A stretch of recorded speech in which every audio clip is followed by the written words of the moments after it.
Art has to be a new creation. It has to be like birth. That is, it has to be as striking to the onlooker as a new world is.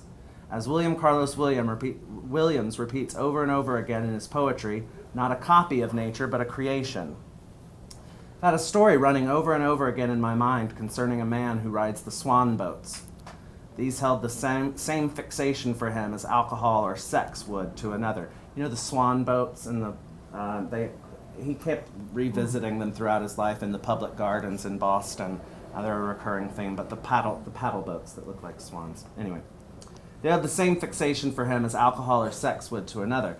His wife tries to understand. As he comes home late, she questioning reveals that he has been doing so well, staying away from the swans for nearly 3 weeks now, while the reader knows that the man is late because he had ridden the boats until nearly dark, and had only stopped because the dark had come on and the passengers left. But that night she finds the overlooked ticket stub in his pocket, and some kind of a scene follows, where all his past faults are revealed, how he couldn't hold a job because he was always late from lunch.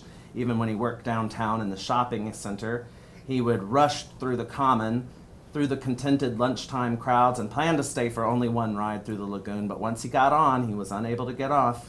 They even had a charge account for him. The paycheck sometimes almost completely went for this.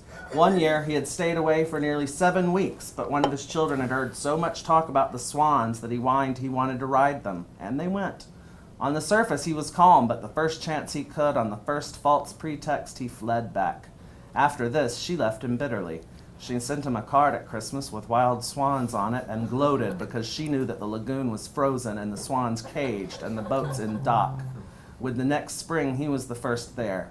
He got a room in the corner house on Commonwealth Avenue so he could see them with spy glasses from his room at night.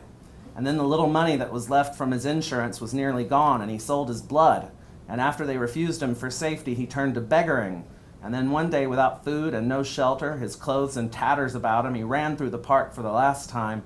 He'd snatched a woman's purse from Tremont Street and took $1 from it, threw the contents of it onto the face of 3 little shop girls who were pointing at him, running up the street, and then entering the gardens very calmly, paid the man for 4 tickets, and sat in the last row, watching their children dragging their fingers in the yellow-brown water, listened to the mothers admonishing the children dragging their long fingers in the yellow water, and as the boat rounded the small ideal island in the center of his only world, with the 3 unused pieces of pink paper in his hand, he slid from the boat with a small splash, just where the water came over his head.